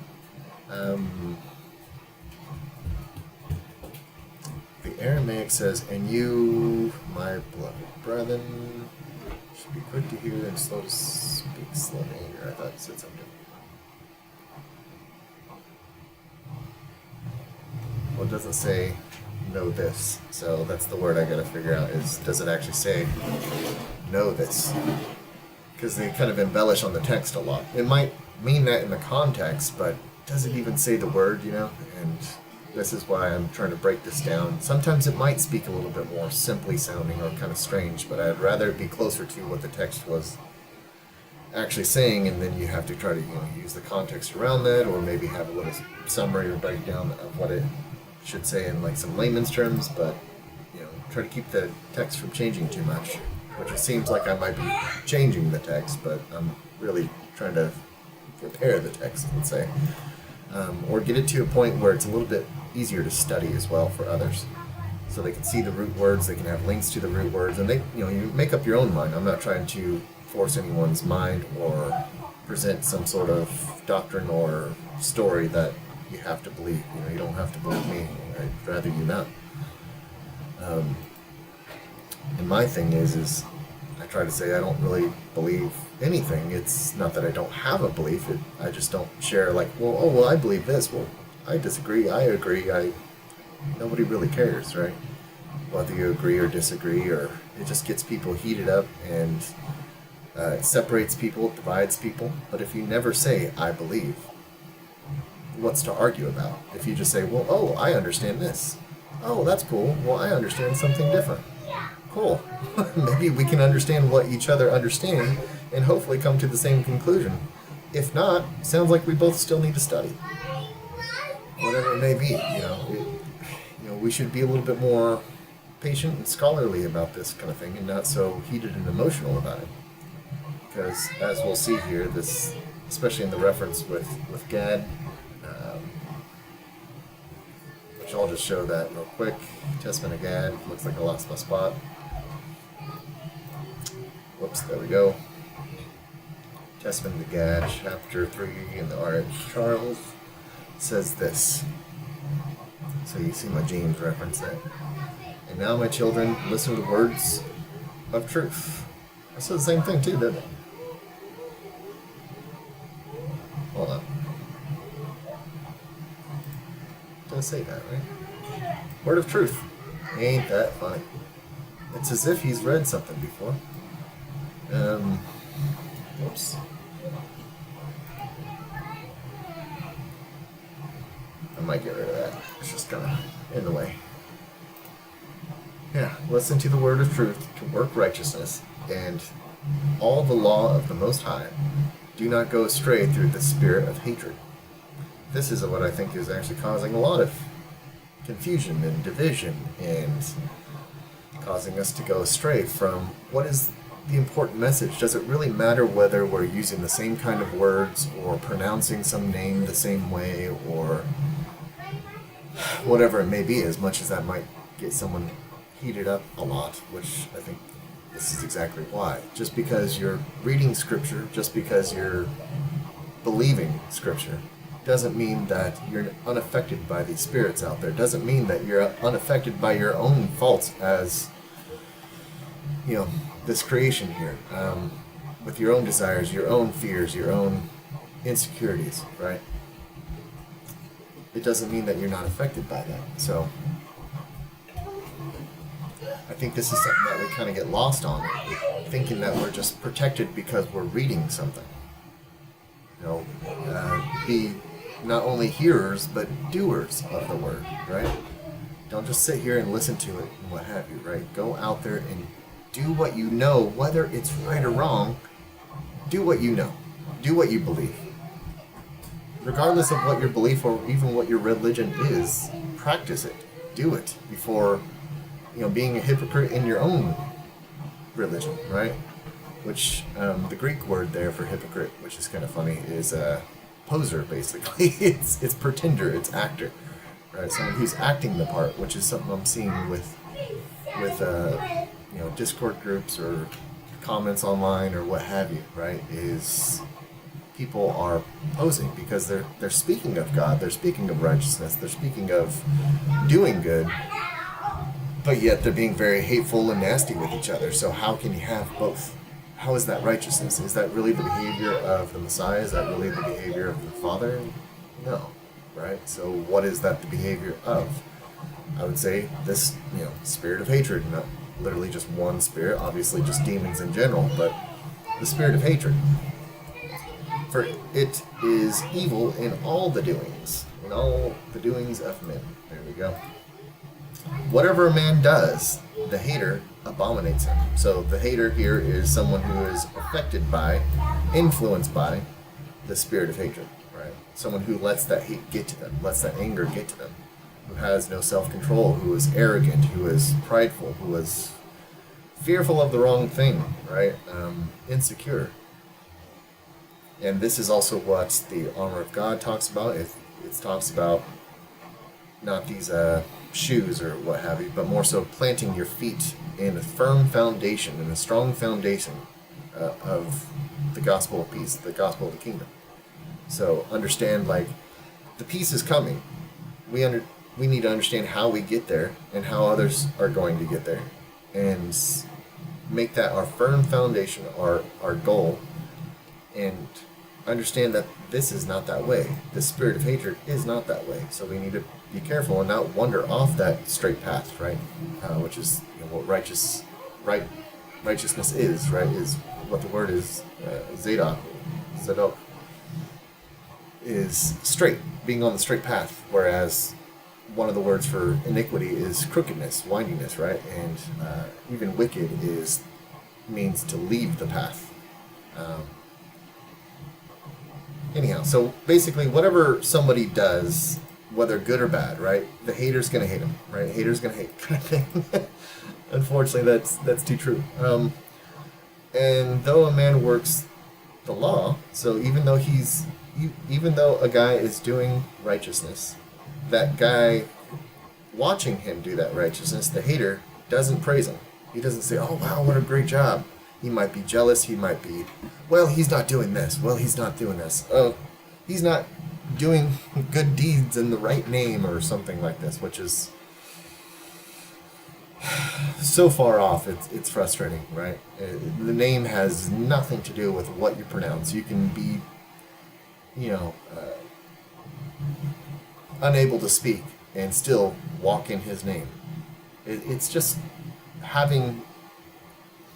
doing something in his name is doing something in his authority. Basically, if you do what he does, he will grant you his authority to do other things, right? To do things through you.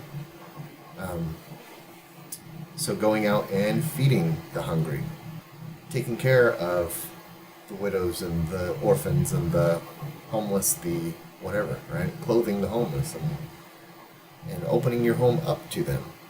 As scary as that might sound, but we're supposed to be more afraid or in reverence to, I understand, but fear the Father and not the world, right? So if we're doing something in righteousness, He's going to protect us in that or use us in that, either way. Though a man fears evil and takes pleasure in what is righteous, so you see someone who is doing the right thing, and he takes pleasure in doing good deeds. He's happy about helping people. He's okay with taking less of himself. Yet this guy on the sidelines doesn't love him. He doesn't care for him. He doesn't like him. And the hater dispraises, which I had to look up that. Again, the words of R.H. Charles here. I try not to change it if I really don't know what the word should be, but I'll just put what I'm thinking it should be from dictionaries and what have you. All to be debated if someone disagrees, but not really debated, but discussed. You can always put comments on here if you'd like. The hater criticizes the truth, which makes sense. So he criticizes what's right about certain things, and whether it's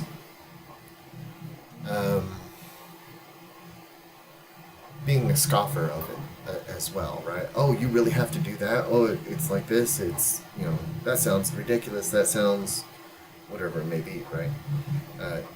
He envies him that prospers, right? So whether it's someone in the world or what have you that's just successful, they're usually very hateful towards them, right?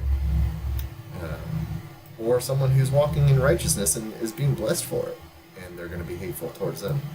He welcomes evil speaking, right? They tend to enjoy mocking others and hating on others, gossiping about others, ripping them apart, dumping on them kind of thing, even to their face, right? Talking trash to them sort of thing, right? They enjoy it. I've seen too many times where you really see like this sparkle in their eye. They're really getting a kick out of it, right? And obviously with that usually comes a lot of cursing and cussing and stuff, but not that that is, this of itself, but yeah. He loves arrogance. The hater loves arrogance, for hatred blinds his soul, right? Now, whether you want to get caught up on the word soul or not, or what have you, obviously it just blinds him to the core, let's say, right? And as Gad, also looked on Joseph. So he's showing this as a testimony of how he used to be, right? So he's speaking from experience. This is what he was doing to Joseph. The 12 brothers were not always great to Joseph. 12. Of the 12. Hello. Oh, wait, hold on. I'm not unmuted. Hello. Yo. Can you hear me? Yep. I'm driving to Florida. You driving to Florida? Yeah. Oh.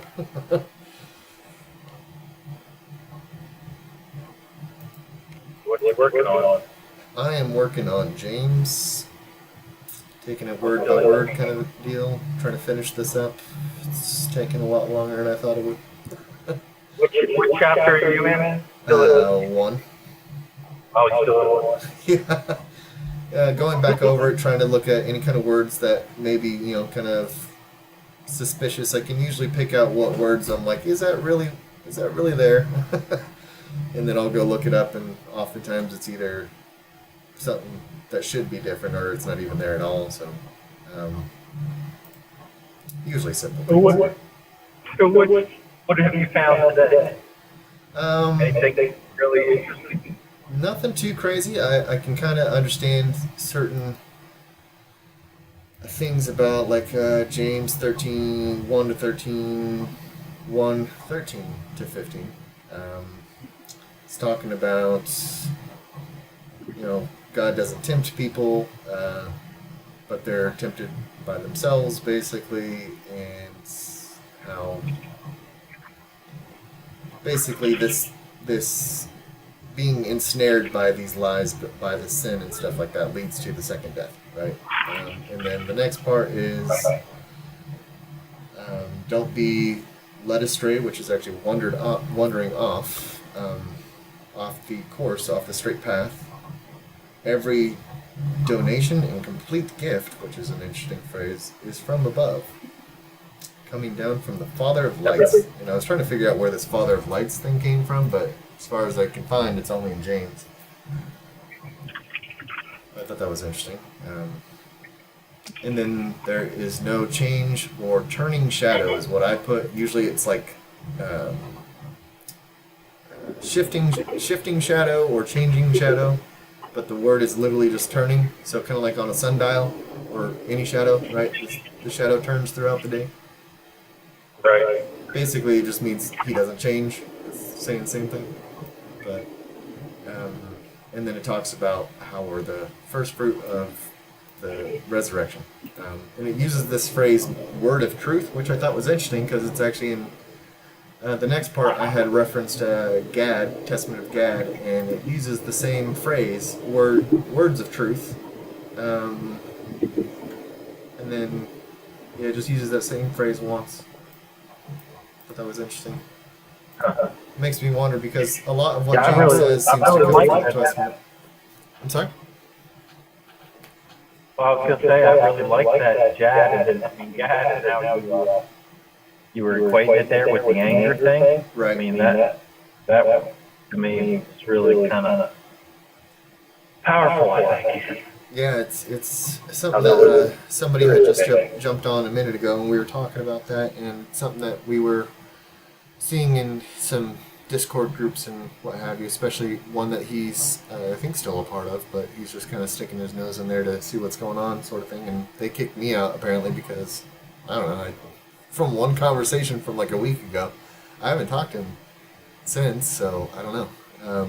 But apparently I'm poaching people. I didn't know what that term meant, but I guess that means stealing people from their server. I'm like, there's 2 people from your server, and I only sent one invite while we were talking, and it was just to show this. Yeah, what was it? What group was it? Honestly, I can't even remember the name.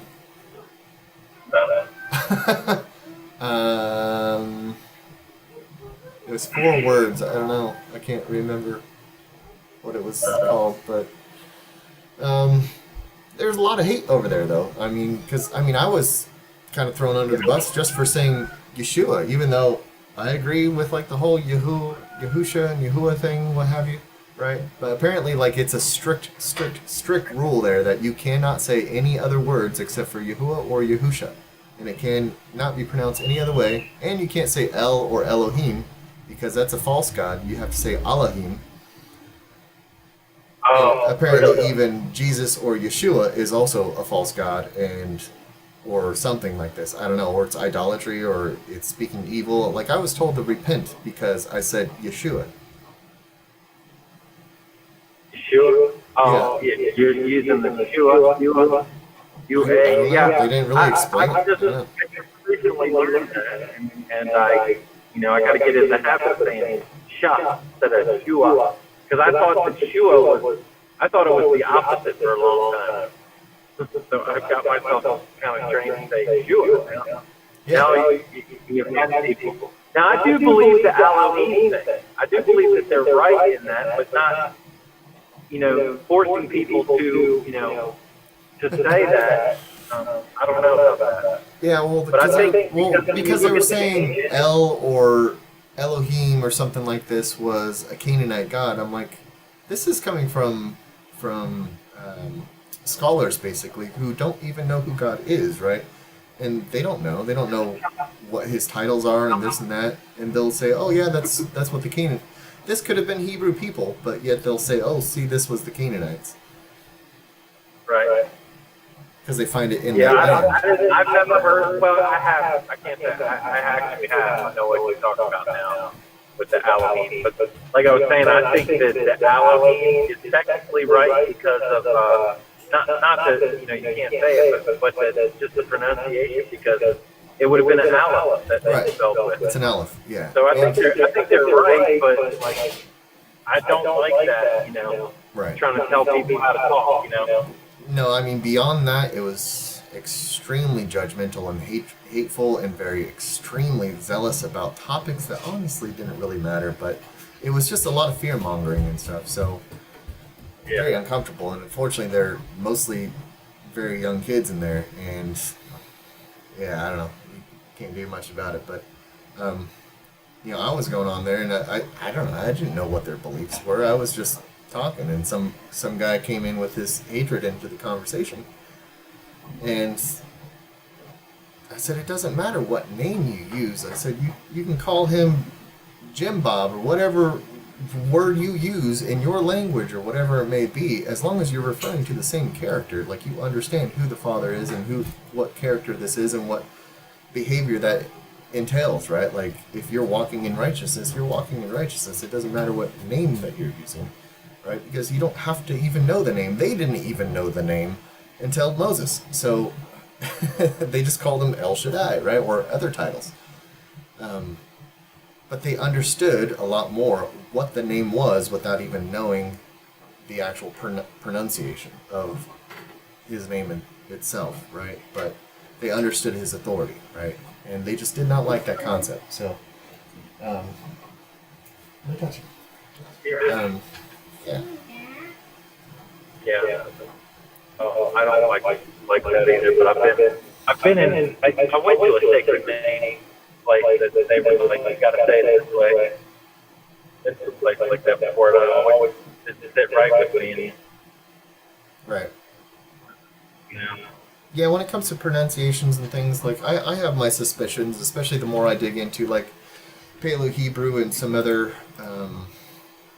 there's some really, really good etymologists I've found, some that really get into ancient pronunciations of different languages and the variations and subtleties between them and stuff, and I don't think any of us can pinpoint what they were saying, and the thing is, even if they were saying this, let's say in Jerusalem, they were probably saying something a little bit different just down the road, because there's different dialects everywhere, which is the whole shibboleth thing is all about, because the sin or shin, or Samic and shin, get switched around in different words, and we have all kinds of evidence of this being switched around. It's because they were writing it based on the way that they were pronouncing it and not the way that the word is written, right?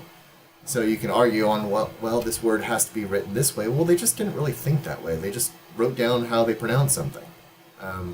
And we see some variation with the ayin as well. There's some, which is what Jeff A. Benner kind of shows, is sometimes it was more of this, instead of an it was a ga sort of thing. But on certain have you words, got to talk to him before? not yet, no. Jeff Benner? If I ever could, that would be One amazing. time, I got and it was, I was studying in between me and that one we were trying to figure out, we thought we discovered HR in the morning, and we were looking at this, what was between the evenings, and he was like, well, the accurate, more accurate Hebrew translation of that would be between the two evenings, And so that doesn't fit with the nighttime evening, because, like, at least where we were, one pastor was doing it there. He would like that 45-minute window when the sun was going down and you had the twilight. Right. That's when he would kill the Passover lamb, and then they would clean it up and but so if it's between two evenings, then that's a different that'd be a different time frame than what that guy was saying. Right. And I've heard that kind of debate too. As far as I can tell from even the Greek and everywhere, it's just like twilight, but however, but well, intermixing the rest is the intertwining. When you go to the root of the word, it's Arab, Arab, means an intertwined and mixed. right. Yeah, exactly. The mixing of the lights kind of thing. And Mixing of light and darkness, right? this is where Jubilees kind of helps out with that too, because it actually specifies like, the sun goes down, but there's still light. You're like, oh, okay, that's twilight. Right. Yeah, after 49. Yeah. Right. And then it's like, okay, when there's no light at all, then, start eating or whatever, which, I mean, it's going to take you more than that time to cook it anyway, so there's not really an issue there. But, yeah, it's going to take a long time to cook a whole lamb. But, yeah, I mean, Right. like And I when said, they were doing it, and they were doing thousands of them, they didn't kill it at night because they wouldn't have got through before morning. They had Right, it would they take had a long to start time. at morning. So we believe now that there's evidence to point that they were killing it at 9 o'clock. Sacrifice. That they were. That's when they were slaughtering that lamb. But that would be different than most people. right. Yeah, I mean, I definitely don't have it all worked out myself either, but, like I said, when it comes to, like, the language and stuff, I have some suspicions on some clues about how things would be pronounced or something like that, but I'm never going to be, very dogmatic about it. And, like with the A, there's some, because the A and the E sound get swapped out so many times, there's like, well, what if it's just like the ash, right, which is A, right, like the A and the E put together, like aether, right? More of this kind of A sound or something that might not even sound exactly like that to our ear or something like that. And a lot of these sounds would sound kind of strange and foreign to us. But you can kind of get clues by surrounding languages around that time as well. But again, Elohim, L-A-L, however you like to pronounce it. It's not, a B or something. Like, it's just splitting hairs at that point. It's like, does it really matter how you're pronouncing it? We understand what word we're saying, right? And what it means. Right, Okay. they're not focusing on righteousness. They're focusing on silly things. Right. And silly. So, yeah, we were having that conversation about, like, even, like, the word, which is what I have here, right? No, that's not that one. What did I look up here? Oh, wait, right here. The word Baal, right, which just is rule, master, because it's also the same word for husband. Because they were like, oh yeah, you can't say Baal, right? You can't say Baal or what have you. I'm like, but it does say it. Like, what about all these names of people, even good people, especially in the New Testament? There's a lot of Greek names that are after Greek gods, because clearly they're converted or whatever. But are we not supposed to pronounce what's in our own Bible? Are we supposed to be afraid of the words that are in our own Bible? You'd be surprised at how many of those names are based off of false gods, like even Nebuchadnezzar. You're like, well, how does that mean that? Well, it's Nebo, right? Nebo, or maybe even Nimrod, right? But there's all kinds of names, Astaroth, and you would think, oh, well, the city of Astaroth, it's just a name. No, that's Ishtar, right? The city of Ishtar. But are we supposed to just not pronounce these things? Are we really supposed to be afraid of, sounds, basically? Or should we really, be afraid of what those might mean to the Father if we start behaving like the things that we're talking about, right? Or, kneeling down to these things or something like that, right? That seems more pertinent to me, but whatever. But yeah, I mean, even the word Baal is literally just husband. And then you also have wife, which is, what's the female version of it?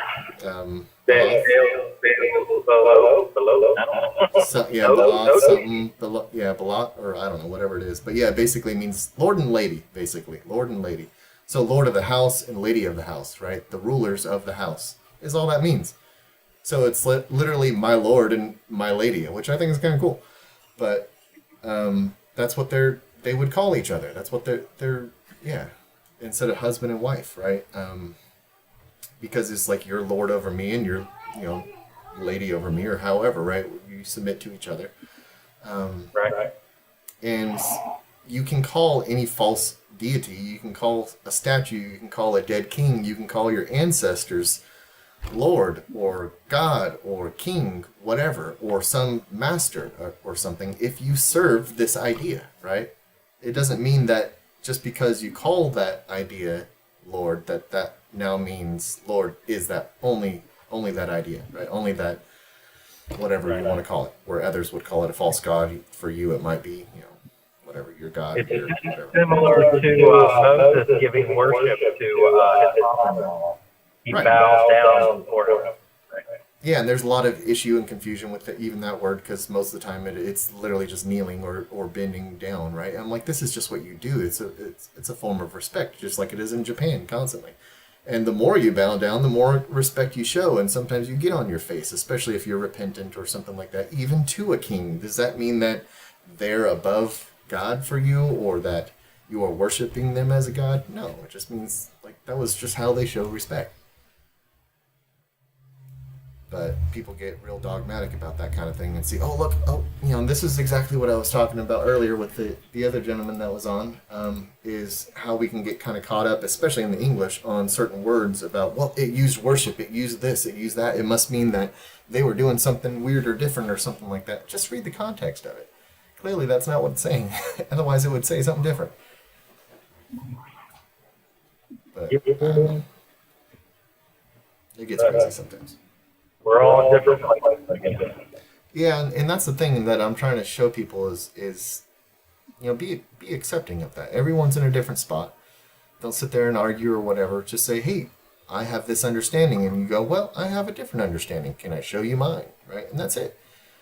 And if you want to learn from it, learn from it. If not, that's fine, right? But let's focus on more about, if you're going to judge anything, judge someone on their behavior and not just about what they believe or something, right? Because a lot of people don't even follow what they believe is the issue, right? At least follow what you believe, regardless of even what religion it is. Follow what you believe first. That way you know that you can follow a belief, because why teach this new belief if you won't even follow that? Which I think is what a lot of people are getting caught up on, is they like the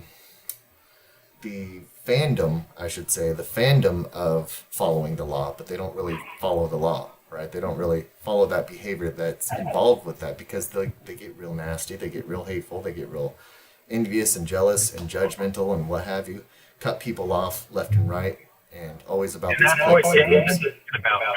Right. Isn't that what James talked Yeah. about? With that Yeah, exactly. part, that was Gad. Yeah, that's why it was suggested to us. That Yeah. was really, that's really interesting. Yeah, and that's a lot of the Testament to all patriarchs and just, the prophets and stuff in general, but James is very direct about it, and it's very clear on what he's talking about. Hello, hello.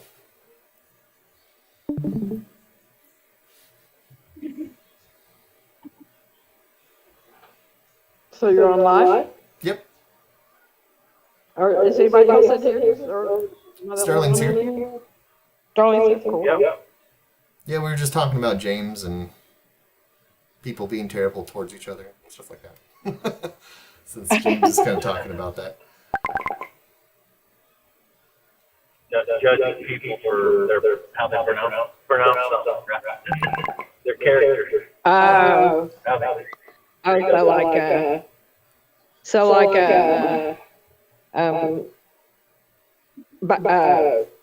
good grief. What's the name of that book? Customized Fossils? Is that the name of that book? Yeah, fossilized custom. Fossilized Customs, I almost had it right. Sounds interesting. Yeah, that was a nightmare when that book first came out. That thing got me stressed, man. I started reading that, and I was like, I can't say this, I can't say that. I started getting overwhelmed. It's ridiculous. Well, there was one that I read, what was it, the one Hallelujah Scriptures? I read that one first. It's exactly like Fossilized Customs, only Fossilized Customs is like an encyclopedia. You know, Yeah.